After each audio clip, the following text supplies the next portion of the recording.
Hoje nós iremos continuar estudando a questão da psicografia de livros e hoje com o subtema de como identificar os espíritos comunicantes. Vamos aqui ver a introdução do nosso estudo do livro O Evangelho comentado por Emmanuel, Evangelho de João, capítulo 8, versículo 12. A palavra do enviado celeste é clara e incisiva. Aquele que me segue não andará em trevas. Se te afeiçoaste ao Evangelho, não te situes por fora do serviço cristão. Procuremos o Senhor seguindo-lhe os passos, somente assim estaremos com o Cristo, recebendo-lhe a excelsa luz. Vamos aqui fazer uns comentários para dar início ao nosso estudo dessa noite. Emmanuel aqui faz uma referência clara à passagem do Evangelho de João, no qual Jesus deixou explícito para os seus apóstolos: aquele que me segue não andará em trevas. E aqui é necessário desdobrarmos o entendimento sobre trevas à luz da doutrina espírita, porque tem muito a ver não só com a questão de falta de iluminação exterior, mas, sobretudo, falta de autoiluminação.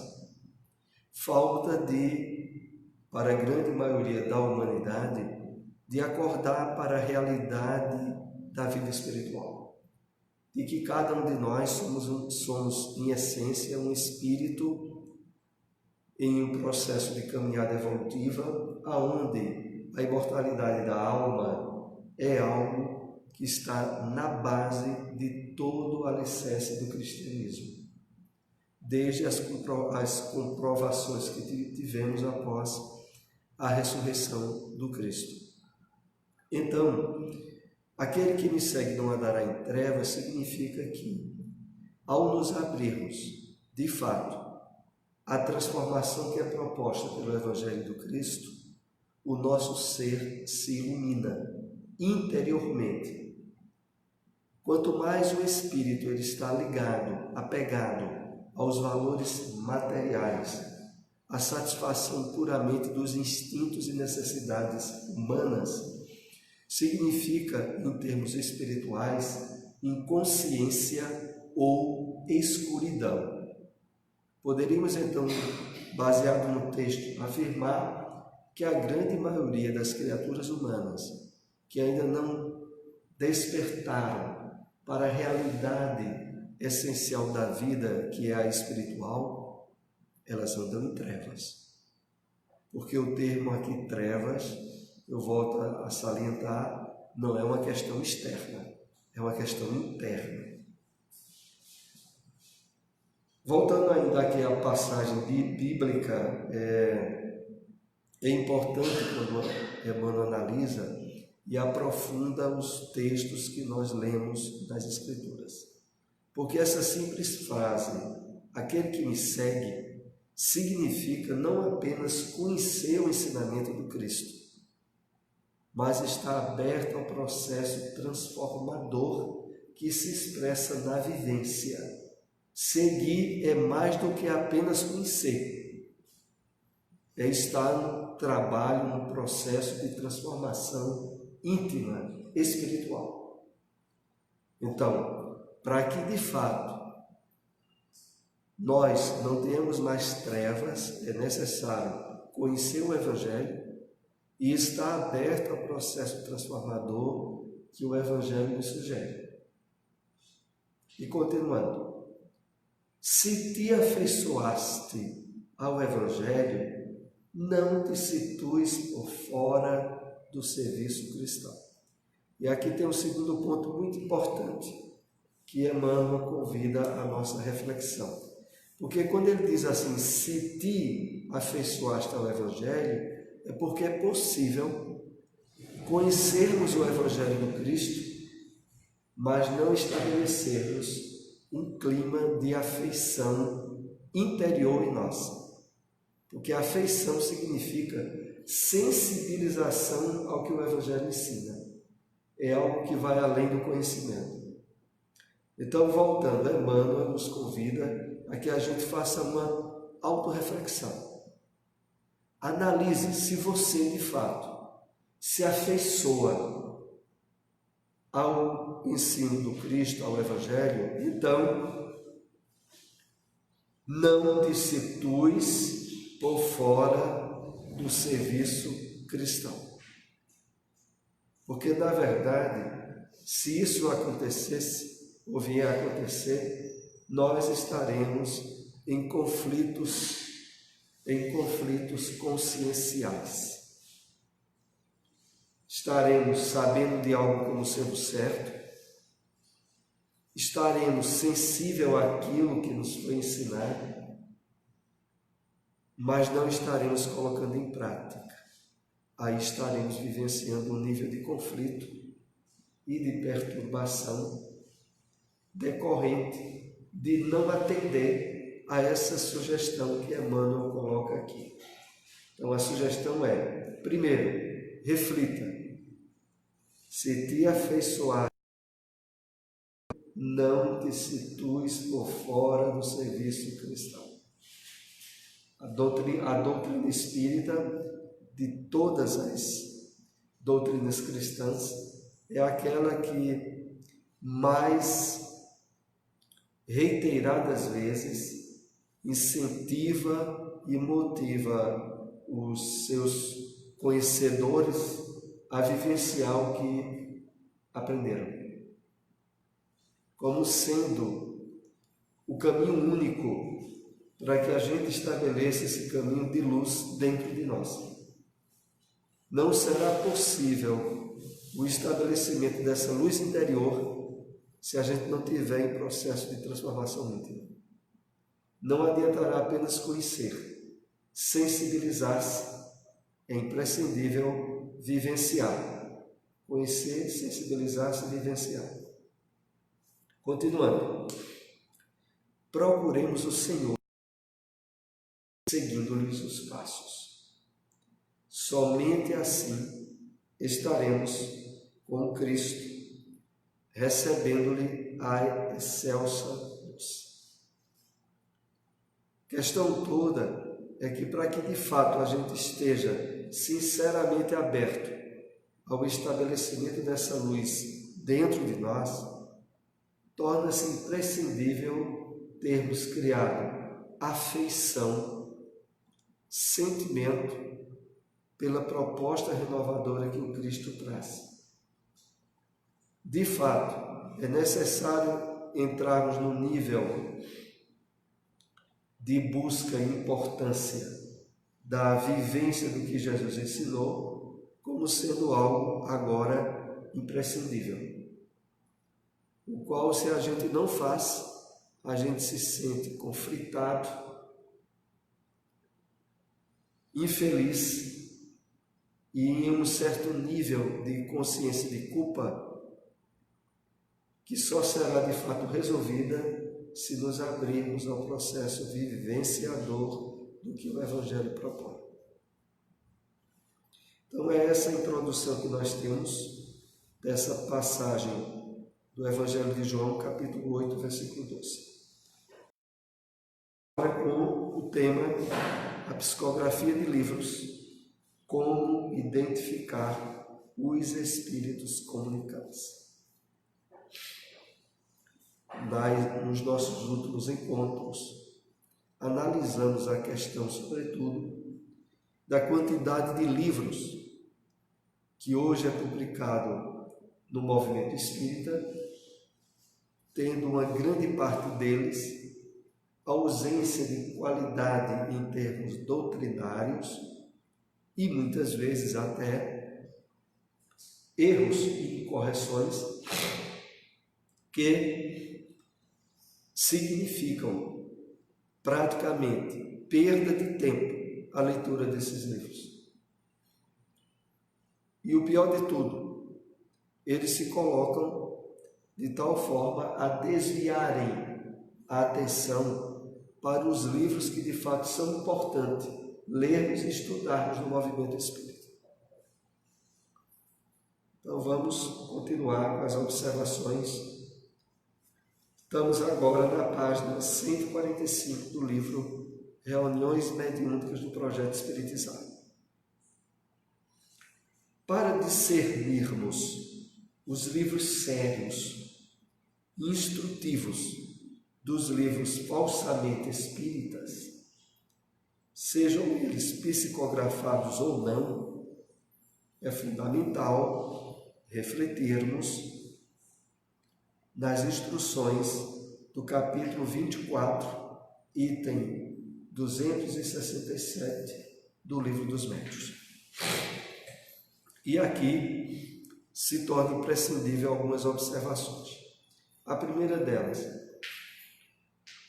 é de que, no entendimento de grandes médiuns do movimento espírita, desde Chico Xavier, Ivone Pereira, Divaldo Pereira Franco e outros que não me vem aqui o nome, eles têm por definição comum a importância insubstituível na área da mediunidade do Livro dos Médiuns. Então, o Livro dos Médiuns, ele ainda é colocado como sendo a obra básica, não só em termos de leitura, mas de estudo. Hoje nós temos Livro dos Médiuns em edições populares, custando R$5. O conteúdo é o mesmo, apenas a qualidade do papel, a edição é que é mais rudimentar e aí o preço é menor. Mas tem Livro dos Médiuns a R$12, R$15, até as edições maiores da FEB, que custa R$25. Mas é uma obra que exige leituras e releituras, estudo e aprofundamento. Porque mesmo tendo sido publicada desde 1861, aliás, continua atualizadíssima. Inclusive, esse estudo de hoje tem, sobretudo, por base esse item 267 do capítulo 24. Que é onde nós vamos encontrar vários apontamentos sobre essa identificação, de fato, dos livros autenticamente espíritas, mesmo no grupo dos psicografados. É relativamente comum as pessoas que estão começando a conhecer agora o Espiritismo, de achar que se um livro é psicografado, ele é um livro espírita. Muitas vezes, quando vai procurar até um livro numa livraria e quer comprar um livro espírita, procura ver se na capa do livro, psicografado por fulano de tal, pelo médium fulano de tal. E acho que esse fato, por si só, dá. Na verdade, nós sabemos que não dá. Existe uma quantidade já bastante numerosa de livros do movimento espírita que, mesmo sendo psicografados, pecam muito em termos doutrinários e das informações que trazem. E aí alguns diriam, mas e o Espiritismo não exerce uma vigilância sobre isso, não?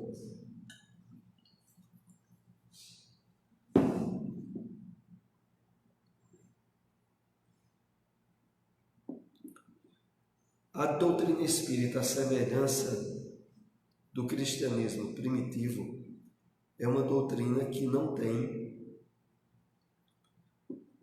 por objeto proibir ou impedir que pessoas que se cheguem ao seu meio estejam de fato compromissadas com a doutrina espírita ou não. Que assim também aconteceu com a igreja cristã primitiva. Eu me lembro quando, algumas semanas atrás, um irmão do movimento espírita, ao ter tomado conhecimento daquela celeuma que se criou sobre a mediunidade de Fernando Bem, chegou a dizer assim: mas a Federação Espírita devia exercer uma fiscalização e uma exigência em relação às pessoas que se dizem espíritas e muitas vezes não teriam uma prática espírita. Se nós fizermos uma leitura dos textos bíblicos, das cartas de Paulo, das cartas universais, que são as de João, as de Pedro, e dos livros bíblicos, nós iremos ver o seguinte. Primeiro, que divergências e conflitos de opiniões faziam parte da igreja cristã primitiva. De que apóstolos como Pedro, Paulo e Tiago tinham discussões e conflitos grandes sobre a mensagem do Cristo, desde a época do cristianismo primitivo. E de que, não obstante os conflitos pessoais, o cristianismo se estabeleceu de forma profunda com eles. E por outro lado, pessoas que se chegavam às igrejas cristãs primeiras, que eram chamadas a Igreja do Caminho, não era Igreja Católica, era Igreja do Caminho, muitos que lá chegaram também com má intenção de criar problema, de gerar conflitos, de não estar de fato em harmonia com a proposta do Evangelho do Cristo. Mas o padrão básico que os apóstolos usavam, e que é o mesmo que o Espiritismo utiliza, é: deixai o joio crescer junto com o trigo, que quando tiverem grandes fica mais fácil de distinguir e saber quem está errado ou certo. Não é estabelecer regras punitivas, nem exercer cobrança ou fiscalização. Então, o movimento federativo do Espiritismo, ele não exerce fiscalização nem cobrança nenhuma. Uma casa espírita, para ser iniciada ou fundada, basta um pequeno grupo de pessoas que têm um certo conhecimento do Espiritismo e que resolvam constituir uma associação religiosa sem fins lucrativos e colocar o nome de Centro Espírita, ou Fraternidade Espírita, ou outro nome. Não existe fiscalização em torno disso, porque o Espiritismo se alicerça e confia que do estabelecimento e divulgação da mensagem do Cristo, das bases do cristianismo primitivo, porque era assim no começo com a igreja cristã primitiva. Então, se alguém em algum lugar se diz que é médium, escreve um livro e coloca que esse livro é a biografia dele, não vai ter nenhum órgão espírita fiscalizando, não. A fiscalização é quem encontra uma obra dessa, analisar se vale a pena ou não adquirir e lê-la. Para se habilitar a isso, é que tem os grupos de estudos, os esclarecimentos como nós que estamos aqui reunidos, para ter maturidade e saber escolher um livro que vai ler ou não. Pois não, Rosalina? O livro Memórias do Suicídio, foi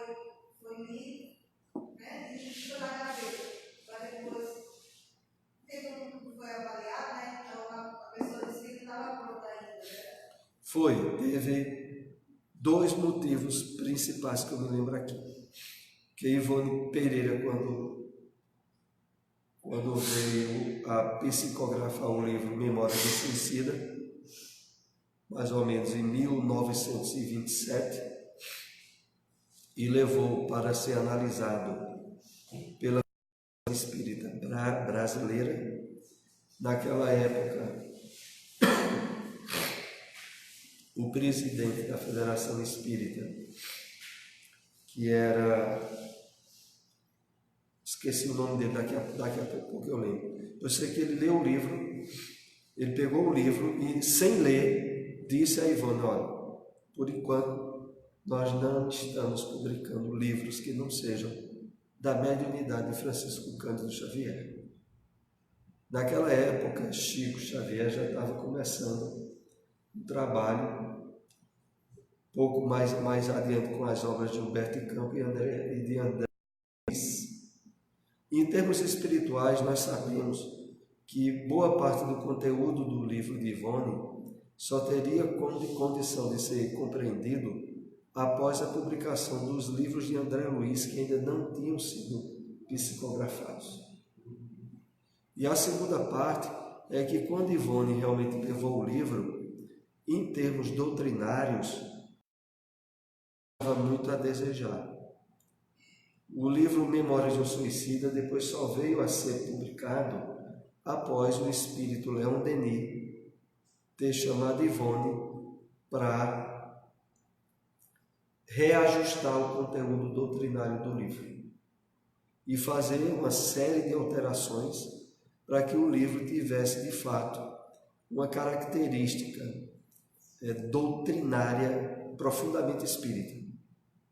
Foi quando o livro veio a ser publicado em 1956. E isso, então, as causas que me vêm à mente agora são essas. Primeiro, o conteúdo do livro à época, se tivesse sido publicado naquela época, não teria a repercussão que teve mais adiante, quando no meio espírita já tinham sido publicados os livros de André Luiz. Hoje a gente sabe que o livro Memórias de um Suicida é tido como a obra mediúnica mais importante do século. De todos os livros espíritas e mediúnicos, o primeiro lugar é para o livro Memórias de um Suicida. O segundo livro é Paulo Estevam. Então, voltando ainda um pouco aqui a esse slide, é fundamental aqui colocado refletirmos nas instruções do capítulo 24, item 267. E veja, a característica do livro dos médiuns, em termos de linguagem, é uma linguagem de uma leitura relativamente fácil. Não é um livro de um conteúdo difícil de ser lido e entendido. E, por outro lado, ele tem realmente uma série de itens, como esse que nós estamos analisando aqui, que são atualizadíssimos e importantíssimos. Então vamos começar a fazer as reflexões desse item 267.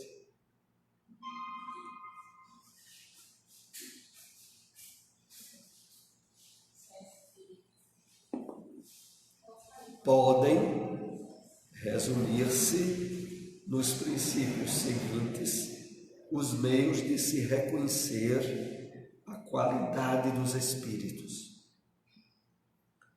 Não há outro critério senão o bom senso para se equilatar do valor dos espíritos. Absurda será qualquer fórmula que eles próprios deem para esse efeito, e não poderá provir de espíritos superiores.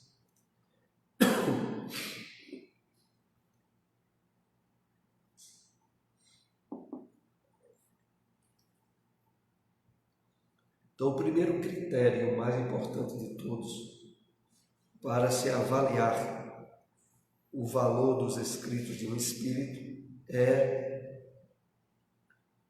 o uso do bom senso. E se, por acaso, algum espírito coloque outro tipo de critério que não tenha um bom senso por base, essa orientação não é de um espírito superior. Isso é colocado em destaque no início desse item 267 por algumas razões bem importantes. E vejam só, a primeira delas,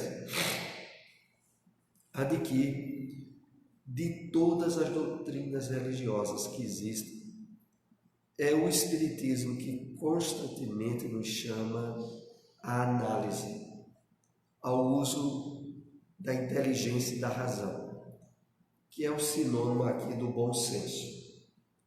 Tudo que vem dos Espíritos, antes de ser aceito ou colocado em prática, tem que passar pelo crivo da razão. Isso também é assim porque o Espiritismo, diferente da maioria das religiões cristãs, ele não tem dogmas, não tem princípios de fé religiosa que tenham que ser aceitos sem análise rigorosa através do bom senso. Então, tudo aquilo que a gente aprende no Espiritismo, previamente analise, reflita, pense se realmente é coerente, é lógico, é certo. Só aceite se passar pelo crivo da razão. Se não passar, não aceite. De todas as religiões cristãs que possam existir, só o Espiritismo é que usa esse critério. Porque para o Espiritismo, é exatamente nesse fator da inteligência e da razão o que caracteriza-nos como filhos de Deus habilitados a assumir a responsabilidade das suas decisões, de seu livre-arbítrio. Infelizmente, ainda existe, porque há muitas pessoas que aderem às religiões que colocam seus ensinamentos de tal forma aonde a pessoa é chamada a abdicar da razão e aceitar do jeito que a igreja ou a religião diz.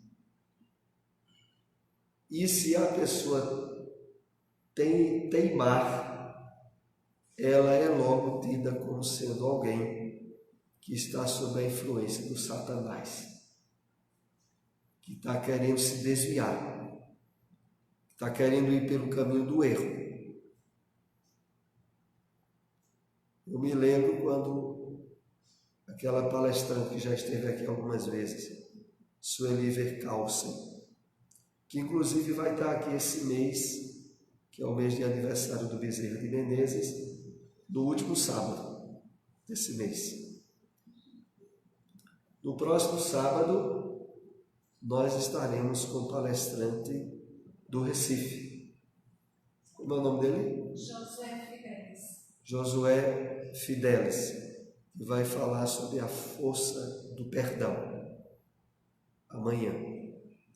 E no final do mês vai estar a Sueli Verkalsen, e nós iremos ter ainda aí durante todo o mês uma série de palestras bem importantes para o mês da casa. Então vejam bem, Sueli conta que na época em que ela estudava na escola de freira, e ela na pré-adolescência já fazia muita indagação, e quando ela procurava levar perguntas de certa dificuldade para as freiras superiores, essas freiras começavam a não gostar muito, porque ela perguntava coisas como, por exemplo, as causas do sofrimento, e quando alguém dizia a ela que a causa era devido ao pecado de Adão, ficava difícil de ela aceitar. E quando ela duvidava ou não queria aceitar, ela já se começava a olhar para ela de forma diferente, como se ela estivesse sendo alvo da investida do adversário, do Satanás, que não podia refletir ou pensar, porque já estava desviado. Então o Espiritismo, ele se posiciona exatamente de forma contrária, dizer, olha, analise, use a razão, não aceite porque é de alguém que está dizendo que é um espírito, que ele é um médium e que está psicografando. Continuemos. Kardec alerta de início que o critério para se aquilatar o valor dos espíritos é o bom senso, que jamais se engana. É claro que o bom senso, hoje pouco encontrado no movimento espírita, depende da maturidade do senso moral do indivíduo e do seu conhecimento das bases da doutrina espírita.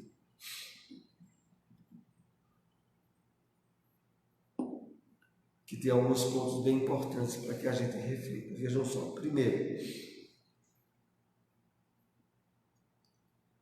a advertência que o texto é colocado está no livro Reuniões Mediúnicas do Projeto Espiritizar. É claro que o bom senso, hoje pouco encontrado no movimento espírita, depende da maturidade do senso moral do indivíduo. E aí surgiria, claro, a pergunta, mas mesmo no movimento espírita, as pessoas que simpatizam, que passam a frequentar o centro espírita, elas não se habilitam a estar usando esse bom senso? É exatamente aí onde está o problema. É que grande parte, poderíamos até dizer uma grande maioria, daqueles que hoje são espíritas, vieram de movimentos religiosos atrapalhados do passado, aonde, principalmente, a crença de que se conhecesse algo, se lesse, se tomasse posse de certo conhecimento, significaria estar salvo em termos de garantia de paraíso ou de reino dos céus, fizeram com que a maioria das pessoas, isso muitas vezes durante mais de uma encarnação, porque durante mais de uma encarnação a gente esteve vinculados principalmente ou a igrejas evangélicas ou a igreja católica. Então a gente traz um subsídio muito forte delas.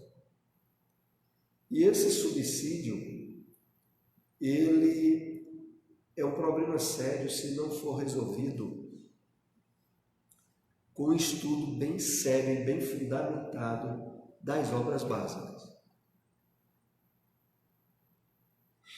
Eu me lembro que eu mesmo, pessoalmente, depois de ter passado por algumas igrejas evangélicas e a católica mesmo, antes de conhecer o Espiritismo nessa encarnação, eu tive que fazer um esforço de um estudo bem profundo dentro da doutrina espírita para ressignificar os conteúdos que eu tinha absorvido nessas religiões. Porque eu mesmo tinha lido livros, tanto na Igreja Católica como em igrejas evangélicas, principalmente nas igrejas evangélicas, tem alguns livros que foram e são publicados para mostrar onde a Bíblia estaria condenando o espiritismo.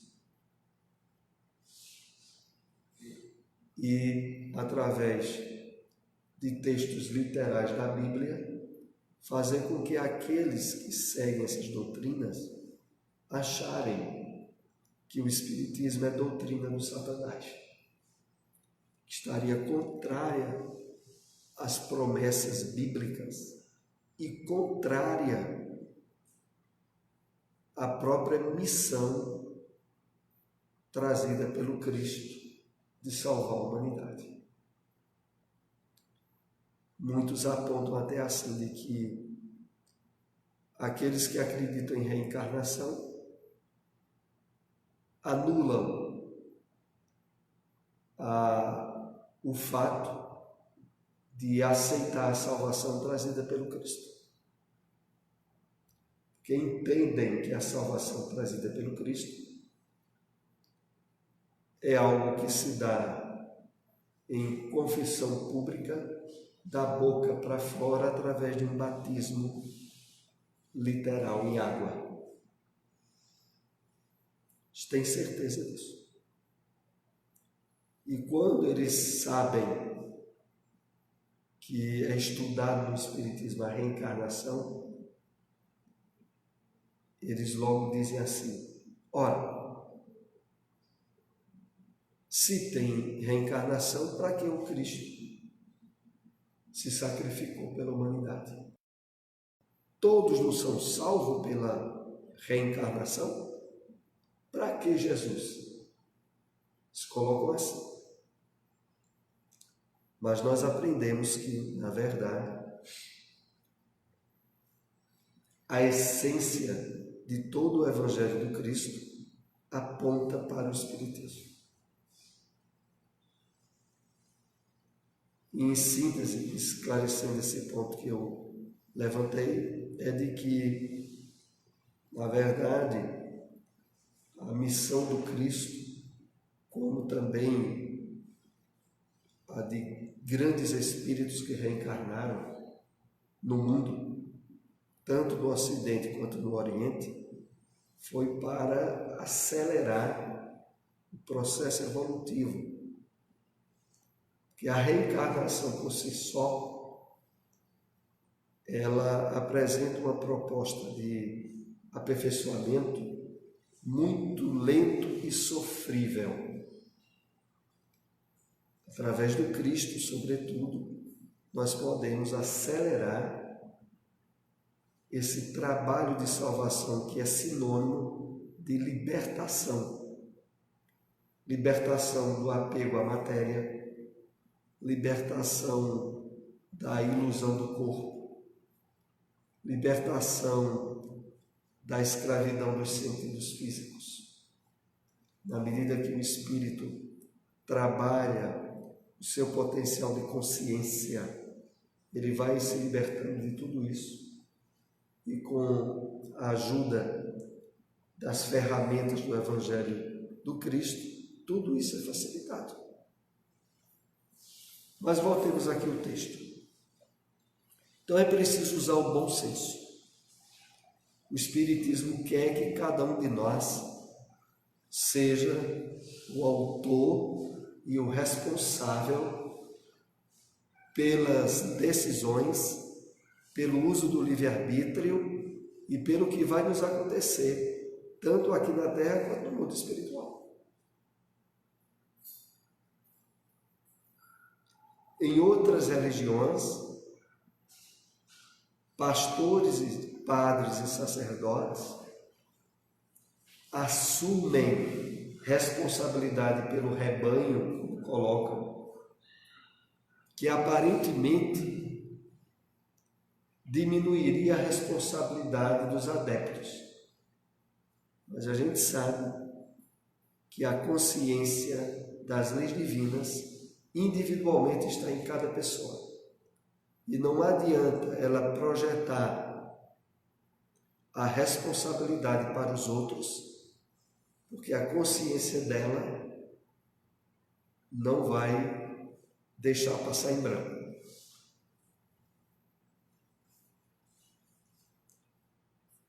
Apreciam-se os espíritos pela linguagem que usam e pelas suas ações.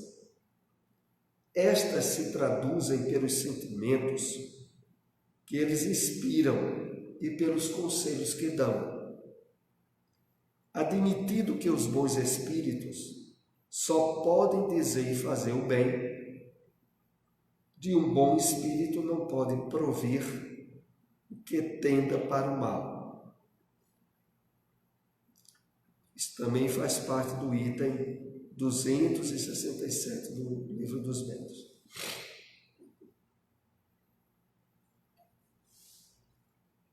Então, apreciar a linguagem e os objetivos que se traduzem dessa linguagem ou do próprio livro mediúnico é fundamental. Tendo por base de comparação o fato de que os bons espíritos só dizem e fazem o bem. De um bom espírito não pode provir o que tenda para o mal. Então, por exemplo, o senhor vai ler um livro, o seu romance espírita, e lá adiante tem algum personagem que, mesmo tendo prejudicado muitas pessoas, a experiência encarnatória dele termina bem e fica um hiato, fica aberto o fato que vai acontecer com ele. Eu me refiro a isso pelo seguinte: é como acontece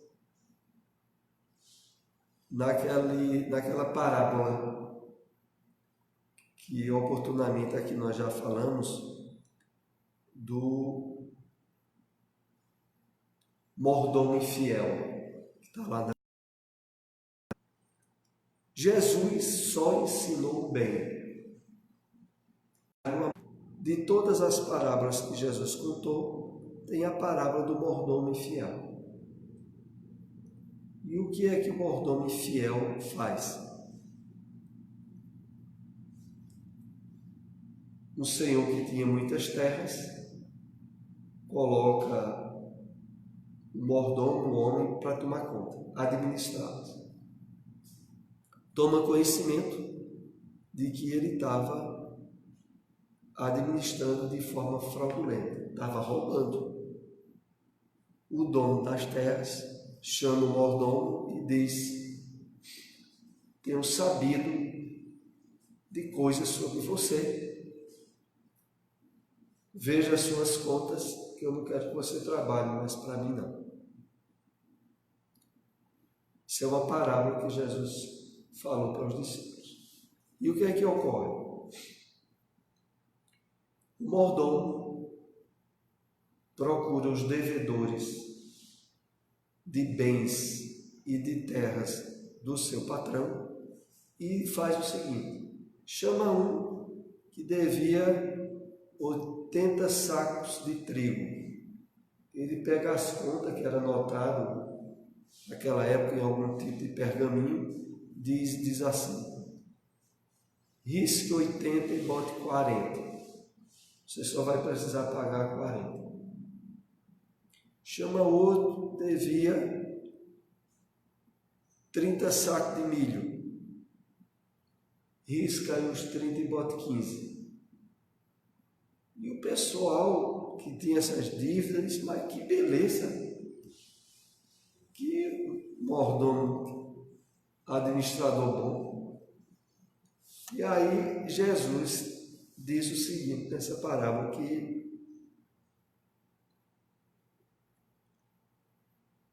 o mordomo usou de bom senso e de que ele tinha feito o bem através daquelas atitudes aparentemente injustas e de que isso seria levado em conta. E termina a parábola. É um tipo de parábola bíblica que jamais é comentada em igrejas evangélicas, porque aparentemente Jesus teria ensinado de que vale a pena enganar e enrolar os outros, porque o mordomo, os débitos dos devedores, com a seguinte ideia, viu? A ideia do mordomo era, quando fosse demitido, ser empregado por um daqueles que ele beneficiou. E a Bíblia fala até sobre isso. Emmanuel comenta no livro Pão Nosso essa parábola. É uma mensagem que tem o nome Tabernáculos Eternos e outra que é junto a essa de Tabernáculos Eternos, que é sobre a amizade, que foi essa questão do mordomo. Mas em resumo, Emmanuel nos diz o seguinte, que essa parábola que Jesus deixou, e realmente só com o Espiritismo para que a gente compreenda, queria dizer o seguinte, de que na verdade todos nós somos mordomos infiéis. Vejam como é que Emmanuel coloca as coisas. Porque ele diz que a misericórdia divina possibilita a todos nós, através da reencarnação, a vir pagar as dívidas que não teria condições de pagar, e de que, na maioria, na totalidade das vezes, nós recebemos nessa vida mais do que merecíamos. É como se fosse um acréscimo que a misericórdia divina nos dá. Porque se a justiça de Deus fosse ser bem exigente, a gente não dava conta, não. Pela quantidade de erros, crimes e vícios que a gente já teve no passado, a gente não conseguiria fazer nada de positivo voltando para a Terra. Então, na verdade, o incentivo da parábola de Jesus é o seguinte: faça o bem que você puder com os bens que a misericórdia divina lhe emprestou. Porque, na verdade, você usufrui de coisas que nem mereceria usufruir. É porque Deus é muito bom e lhe permite. E aí Emmanuel conclui a interpretação dessa parábola dizendo: fazer o bem com aquilo que, em termos materiais ou pessoais, a gente tem, não nos julguemos como sendo pessoas boas, não. Nós estamos apenas compartilhando um pouco que a misericórdia divina nos deu.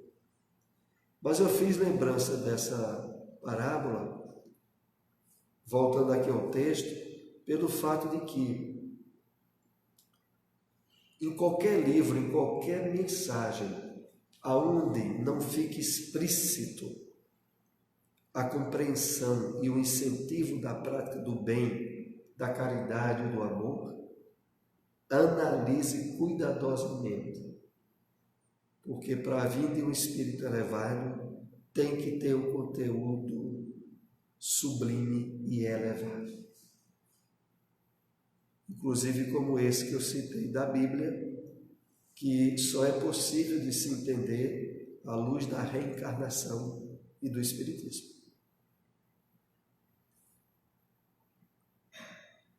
Os espíritos superiores usam sempre de uma linguagem digna, nobre, elevada, sem eiva de trivialidade. Tudo dizem com simplicidade e modéstia. Jamais se vangloriam, nem se jactam do seu saber ou da posição que ocupam entre os outros. Então, a análise da linguagem, da qualidade do texto que o livro traz, que tem que estar numa linguagem digna, nobre e elevada, sem nada de trivialidade.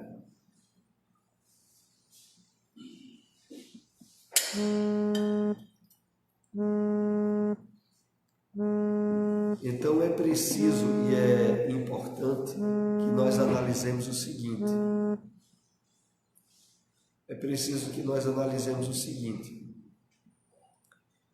Os textos, em termos de compreensão, de clareza, de linguagem elevada, é uma marca bem caracterizadora do espírito que o escreveu. Se nós formos ler livros, como por exemplo os de Leon Denis, os de Ivone Pereira, as obras psicografadas por Divaldo, por Chico, a gente nota, em termos transcendentais, uma linguagem e uma forma de constituir o texto que transcende, inclusive, a época que foi escrito. Os livros, por exemplo, de André Luiz foram escritos, boa parte dele, nos anos 40. Os livros de Leon Denis, início do século passado, 1905, 1910, 1900. E se a gente vai ler um livro, por exemplo, Problema do Ser, do Destino da Dor, o Grande Enigma, outra obra dele, parece que o livro foi escrito hoje. O livro tem mais de 100 anos que foi escrito, e a linguagem parece que é de hoje.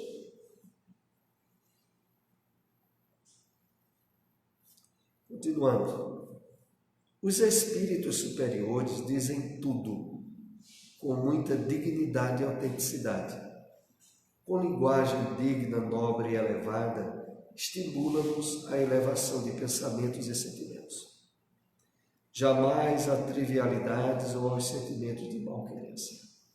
Está na página 146 do livro Reuniões Mediúnicas. Então, outro fato aqui que é importante nós destacarmos. Os espíritos superiores dizem tudo com muita dignidade e autenticidade, com linguagem digna, nobre e elevada.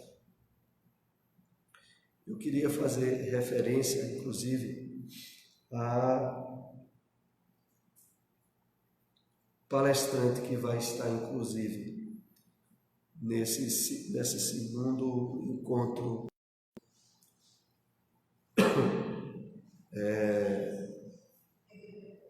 do Revivendo Jesus, André Moreira, que já faz um bom tempo que ele atua no movimento espírita, em seminários no Brasil e no exterior. Mas eu tinha sabido recentemente, em uma palestra de Décio Yandoli, que Décio comentou, porque esse André estava recebendo vários livros de um espírito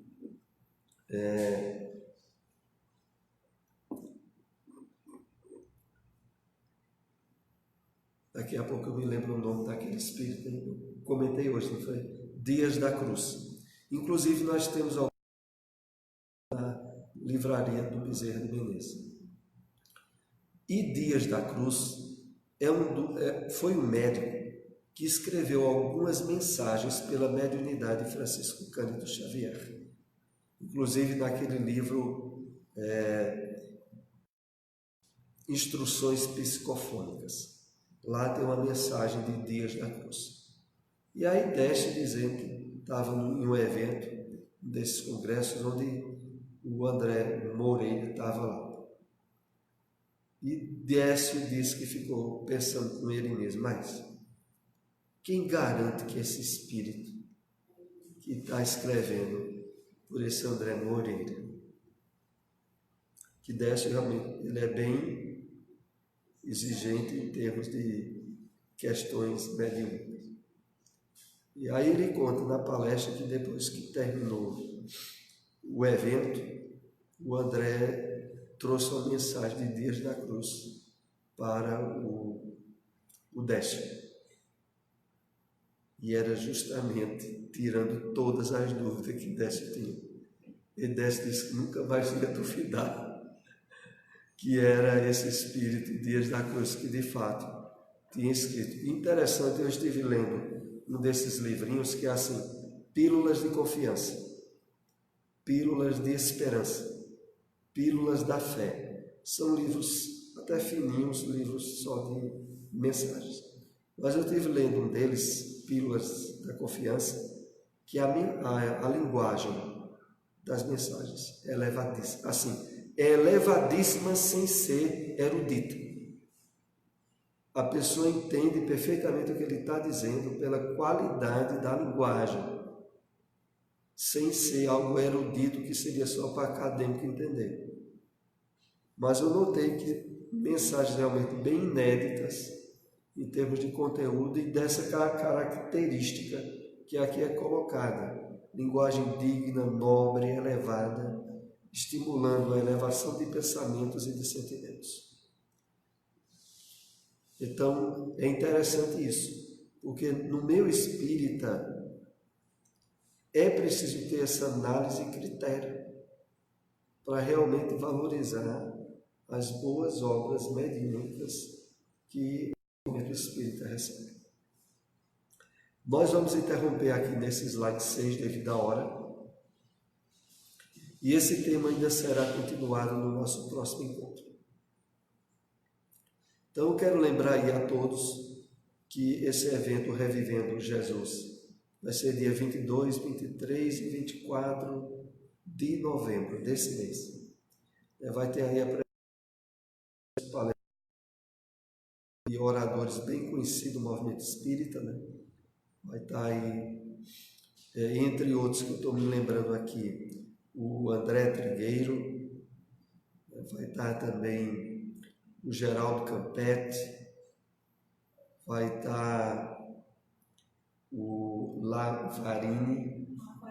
Rafael Lavarini, vai estar também esse que eu citei agora há pouco, o André Moreira. Então, é um evento que vai ser aí muito importante em nossa cidade. Nós temos ingressos para vender aqui no Bezerra de Menezes. Então, vamos para a prece de encerramento. Eu pedi ali a nossa irmã Terezinha para fazer a prece por nós.